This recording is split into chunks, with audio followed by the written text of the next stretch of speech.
You don't need the Mason Kreskin to tell you that, or Notre Dame, or any of those great tellers of the future, what will probably take place here.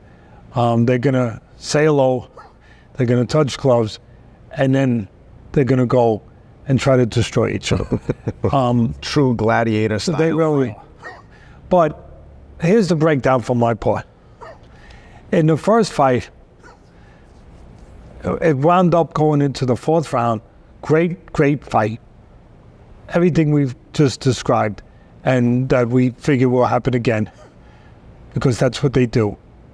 But it went into the fourth round, and early in the fourth round, Dustin was able to catch Gaethje coming in, opening up with a shot, and was able to get a TKO. During the course of the fight, it was, both guys are, as we said, terrific strikers. I believe where they separate themselves is that Dustin's a little bit more dimensional in his striking, where he's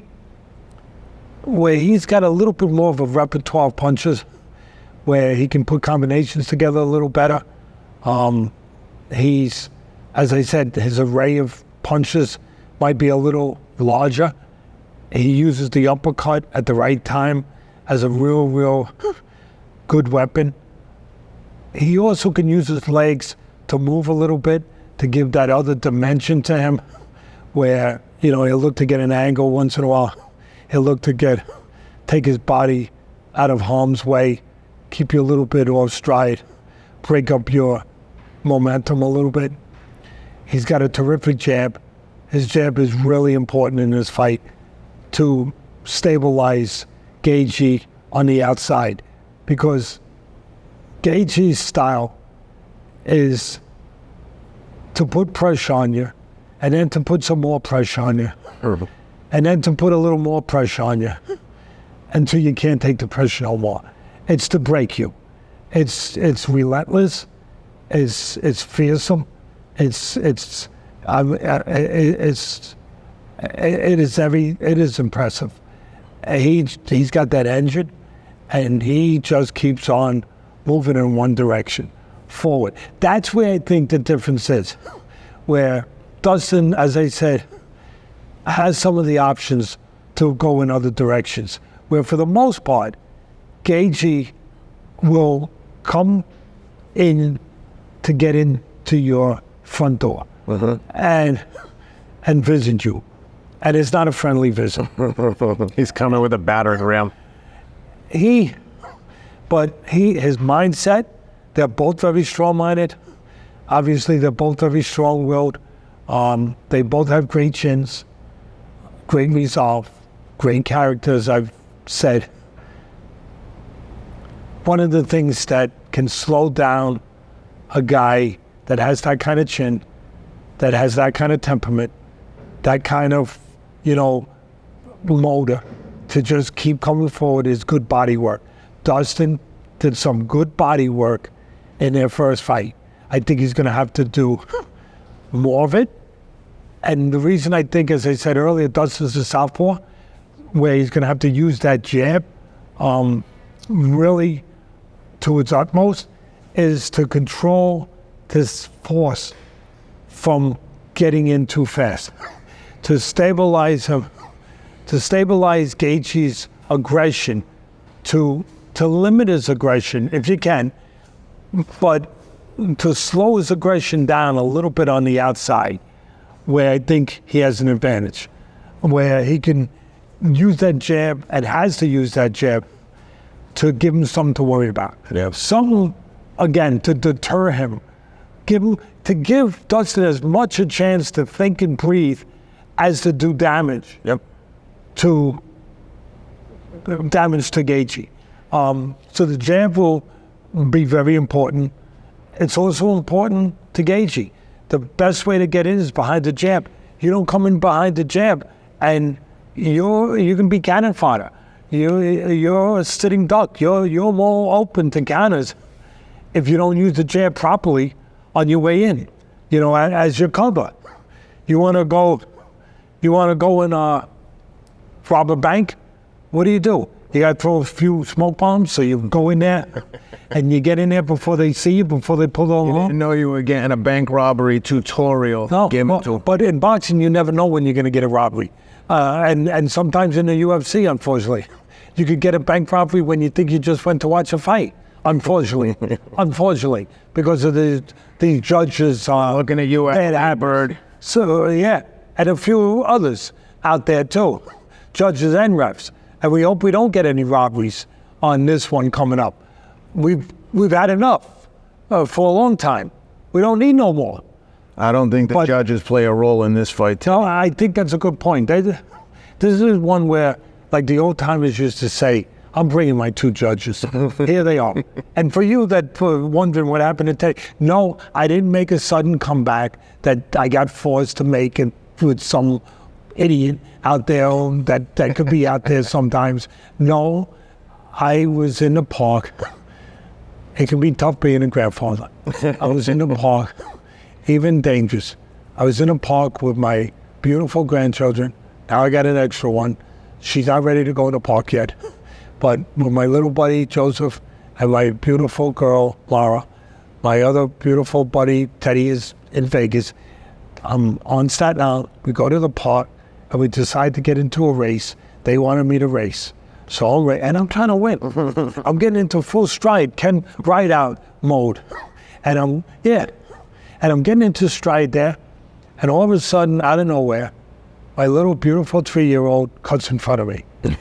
And rather than, God forbid, run her over, I jumped. And you know what? God is there when you need him. And nature.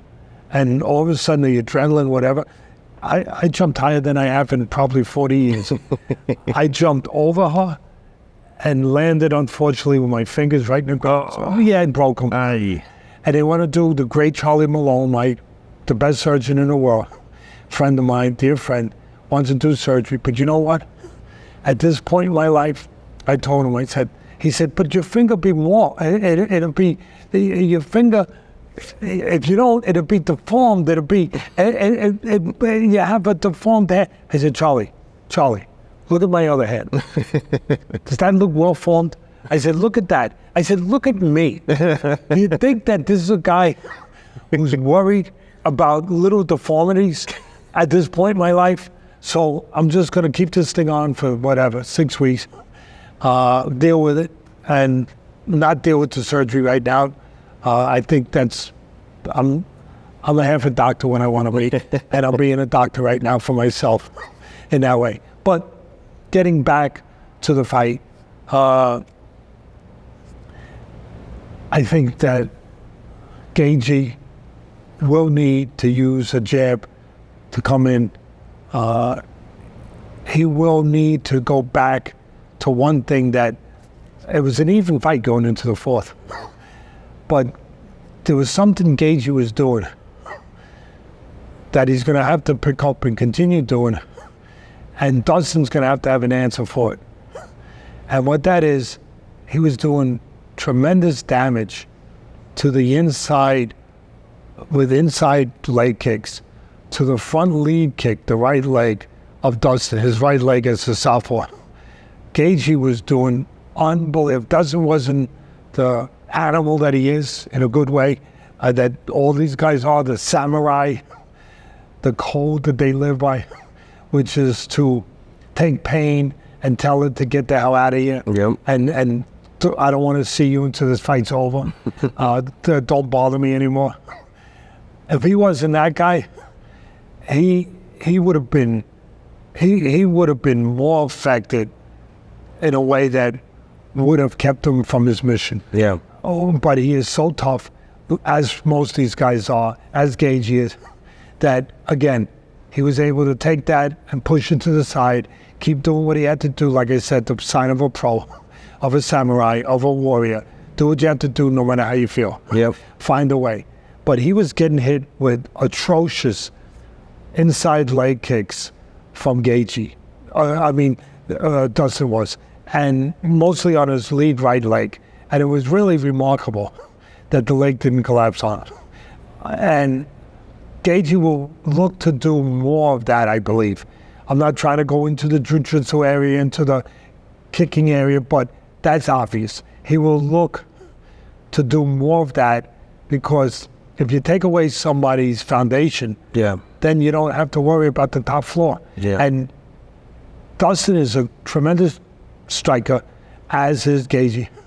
But also where I think he has a little edge, I think he's the better puncher. I think he's a little bit better puncher, and he's a better finisher. Gaethje's a good finisher too, but Dustin is, I think, an elite finisher. He gets you hurt. He usually gets you the hell out of there.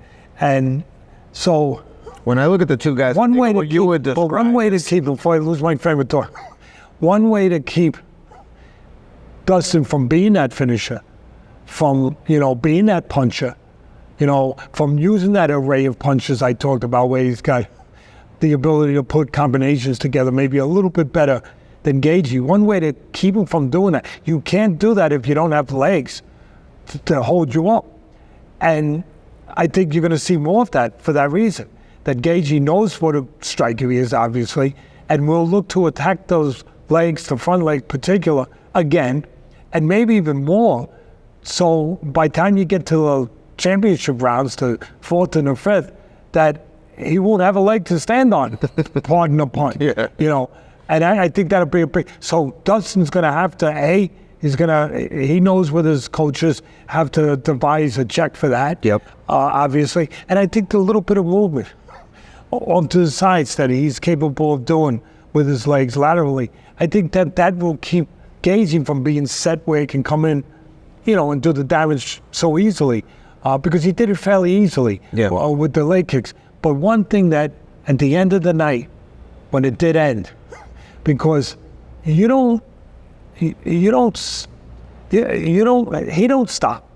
Gaethje don't stop. That's his greatest characteristic, and what makes him so formidable. He don't stop. You have to stop him. He don't stop. There's no cord you can pull out to stop him. Even if you pull the cord, he keeps going. You got to stop. The way that Dustin got that done and stopped him in the beginning of the fourth round was when Gaethje came in, and maybe he got a little carried away with the leg kick, and he got a little fat, a little careless, a little for granted. And he came in to, again, provide a leg kick. And as he did, he opened himself up. He squared up a little bit. He opened himself up a little bit to Dustin on his right side. And when he did, Dustin showed that other dimension that I talk about that maybe gives him an edge in the striking department over Gaethje, where he can counter. And he countered with the left hand, caught Gaethje coming in. And that's what you want to do with an aggressive fighter. See if you can stabilize him on the outside, slow him down with body work, because they have such a great chin, and catch him coming in. And he was able, because he got a little fat with that leg kick, he was able to catch Gaethje with the counter left hand, the power punch for the southpaw, where he could get his whole body into it, his leg into it, turn into it. And he was able to hurt him, and then he finished him. So I'm going to look for more counter punching from Dustin. I'm going to look for more leg kicking from Gaethje to take away the ability to do such a job of counter punching and everything else we know that Dustin does. Again, an intriguing fight. I'm sorry I interrupted you. No, that's okay. I just wanted to say that as you were describing it, I think about what you would say is maybe Gaethje has the classic fundamentals, maybe is a little bit more rudimentary than Poirier. I think Poirier, like to your point, has just a little bit of an edge on being dynamic and being a little bit more creative on the feet. A little more sophisticated in those areas, a little bit. Yes. Hopefully I probably laid that out. That I was trying to. I was attempting to do that. It's perfect. And just, just a few more gadgets. If you will. I don't want to go as far as say, a lot of times I used metaphor, the example of if one guy's got a little bit better odds, I'd say, well, he's got an automatic pistol with extra chamber in it, while the other guy has old-fashioned six-shooter. Revolver. You know, revolver. Yeah. Where he's getting 6 shots, the other guy's Getting 10. He's got that extra clip. Yeah. Maybe that fits a little bit, but either way, they both have guns. Yeah. They both know how to use them. They're both not shy to use them. That's right. And they both will go. Do you remember Gunsmoke? Of course. You're old. They will both, older than you look. They will both go out there in the middle of the road or the middle of the cage, and they will say, draw a partner. Yep. And that's what you're going to get. Draw a partner. And for the folks at MyBookie, again, go to mybookie.ag, use the promo code ATLAS for a 50% credit on your first deposit. We got Poirier, slight favorite, -120. I would have thought it would be a little bit more, and Gaethje is at +105. What do you like? I'm going with Dustin. I'm with you. We not only because our hearts with them, we try to separate that when we do this job, and I think we do. I know for 30 years on ESPN, I've held myself accountable to doing that, to having no bias, no matter you know the guy, you don't know the guy, you like the guy, you don't like the guy outside the ring. It should not play a part in your professional job, in your professional assessment when you get up there and you're trusted by the audience to put forward your beliefs in a way that should not be tainted by, should not be in any way compromised or influenced by anything other than what you truly believe or what you experienced. So, yeah, my heart's with Dustin, no doubt about that. But Gaethje is a monster in a good way. The best man will win, and it'll be a great fight. Another one for the ages, if you will, potentially. I like Dustin. I like him to. Do they have an under-over? I like him to win. I Haven't seen the over-under. I'm going to say Gaethje is going to heavy on the I'm going to say that Gaethje is going to be there all the way to the end this time, and I'm going to say it's going to be a decision, and I'm going to say it's going to be a split decision. Wow. That's bold. That's how much respect I have for both men, Good. and what I really see in the forecast of this fight, that it's going to be that close. Yeah.